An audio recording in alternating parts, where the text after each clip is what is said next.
façon bi que nouveau régime bi bëggee.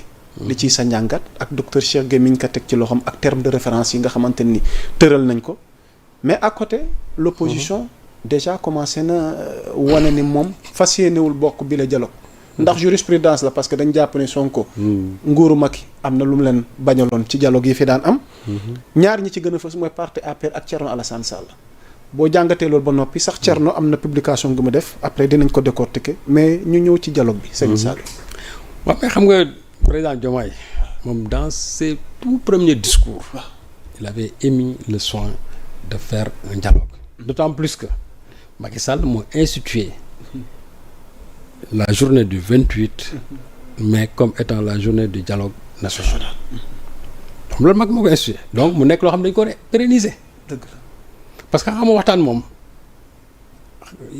doxinu réew mi te mu nekk lu franc la sincère mu bañ a am benn ay ndëgg sërëx mu bañ a am den leen loo xam ne day nekk ci ginnaaw bu dee tant que dañuy waxtaane luy jariñ réew mi lu jar di organiser lu jar di dem président Diomaye bi mu ñëwee ak ci bëgg réew mi ak bëgg aussi que nit ñi toog pencoo mbir yi comme ni ñu ko waxee léegi ci la rappeler loolu wax ko te pourtant amu ci benn contrainte xam nga fii sax bu njëkk dialogue bala ñu ko daan def dañuy dem ba ay crise am ñu ne ñu nangam nag ñu ne donc il faut qu'on dialogue sur nangam sur le fichier sur le processus électoral nangam ak nangam mais fii dara amut y a la sérénité dans ce pays y a la paix dans ce pays y a aucune crise tout marche mais ci lépp buy dox ci ngay waxtaan bu ko fexe mbir yi gën di dox loolu moo tax mu réchauffer cette journée du 28. gouverner c'est prévoir. c'est prévoir.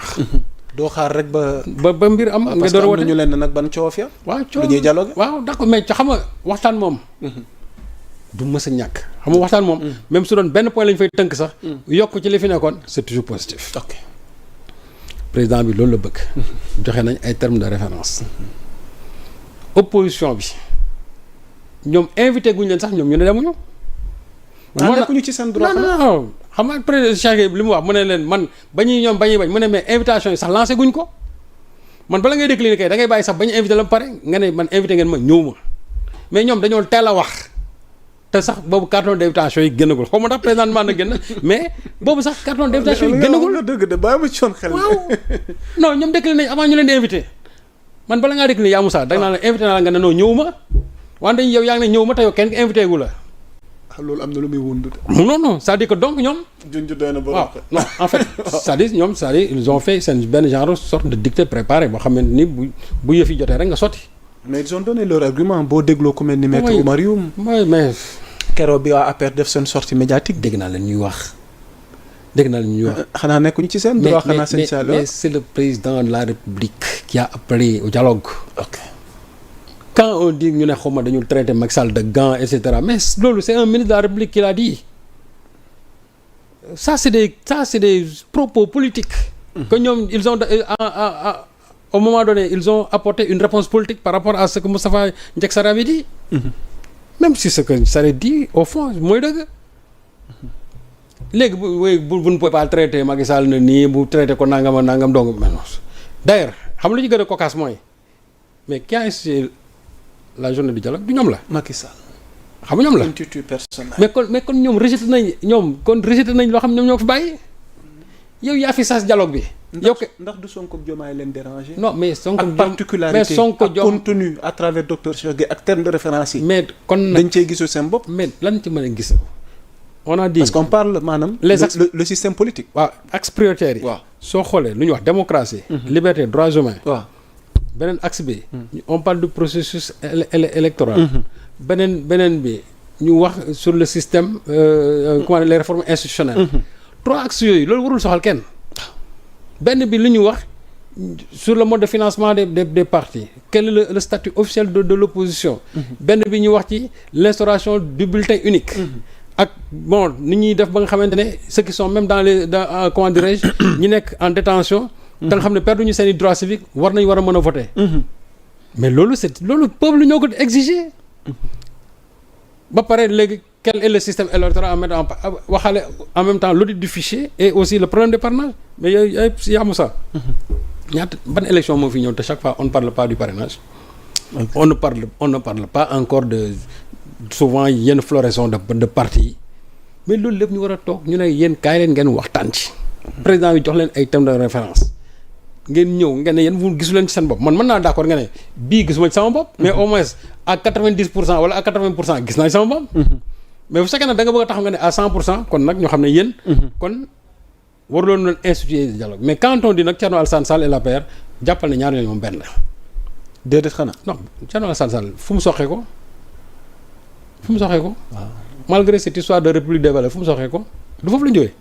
il parle de la république des valeurs quelles valeurs les valeurs de l'APR mais les valeurs de l'APR c'est quoi c'est le vol c'est le détournement c'est tout c'est yooyu moo fa am la corruption c'est ça Thierno mënul wax a wax ba du jógee APR mënul nekk mën da wax a wax ba sang boppam ci yenn yi ba set wicc tant qu'il n'aura pas répondu sur le dossier de l'ASER yooyu daf koy traîner comme un boulet au pied tant que loolu waxu ci tey fi nekk waru fi woote benn république des valeurs mooy bu ñu la tuumaalee ci benn mbir da ngay ñëw taxaw nga seetal ci sa dara Jean-Michel Sène mënul taxaw guddeeg bëccëg naan la ngir yàlla kaay ñu leeral lii nga taxaw tu fais le doro Farba Ngom taxaw wax la ne la damaa jël nga jël te yow da ngay woote ay vertu ay valeur mais taxawal nga ne Farba Ngom li nga wax du dëgg te dinaa la ci porter plainte mais yow heure bu ñu ko waxee nga fàtt sa nopp mais comme si tu n'as rien entendu et toi tu te permets aujourd'hui de nous parler de république des valeurs quelles valeurs c'est les valeurs de l'APR mais les valeurs de l'APR ñëpp xam nañ lan la les valeurs de l'APR c'est le vol c'est le détournement c'est ces histoires-là c'est le meurtre ce sont les assassinats yooyu ñooy les valeurs de l'APR yooyu lañ fi bàyyi ci réew mi alors donc moo tax bu ñu ne man leen mburoo ko foofu kër fëriñ rek Thierno mooy APR mooy Thierno comme ni ñuy wax Sonko mooy Diomaye mooy Sonko Thierno mooy APR mooy Thierno taas waaw donc ñoom dialogue bi ñoom seen leader ko fi bàyyi ok il devait tout faire ba ñu préserver héritage boobu ñoom ñu war ko ndamoo ñoom dañu waroon sax ñëw tàccu daal ne ñun de gis nañ ne la fi président Macky Sall bàyyi woon président Diomaye bi mu ñëwee il s'est inscrit xam fu mu doon méttee Diomaye ñëw daal ne non dialogue moom c'est fini barré mais boobu ñëwee moom dafa ko ne jàpp na ne Macky Sall loolu ci l'une des rares actions yu baax yu mu fi bàyyi ci la bokk ñu ñëw ñoom ñu war a ñëw jëmmal loolu gën ko saxal ba pare fu ñu wax dans l'histoire ñu ne ñun de journée dialogue bi ñun ñoo ko fi institué APR mu nekk dans l'histoire ok yow invité guñ la sax nga bëgg a taxaw naa ne ñun demuñu waaye nanga ma waaw mais c'est bon mais boo demul jàppal ne xool téeméer dem nañ et l'APR ne représente plus grand chose dans ce pays. Macha Allah. Les dernières élections ont prouvé qu'en réalité que l'APR ne représente pratiquement plus rien et d'ailleurs ñoom en leur sein il y en a des voix discordantes yoo tax ñoo xam ne non dañuy dem gis naa ñoo xam ne dañu ne ñoom xool kenn mu leen tax dañuy dem ci dialogue bi donc peut-être y aura peut-être 3 tonnes yoo xam ñoom dinañ toog ne ñoom duñ dem mais ñoom ñoo xam. Macha Allah. Ce qui est sûr et certain mooy les Sénégalais iront et ce xool lu sincère lay nekk. Macha Allah. nekkul dialogue yooyu nga xamante ne. dañuy ñëw pour naa bokk kese déedéet. fii dañuy ñëw pour que nit ñi waxtaanee li nga xamante ne mooy jël de ce fait bu ñu paree. affaire fichier affaire parrainage affaire dootoo ko fi déggati ci réew mi. mais imagine-toi depuis président Abdou Diouf jusqu'à aujourd'hui chaque fois bu ñu ñëwee dialogue c'est-à-dire am na loo xam ne day mel ni genre marronnier.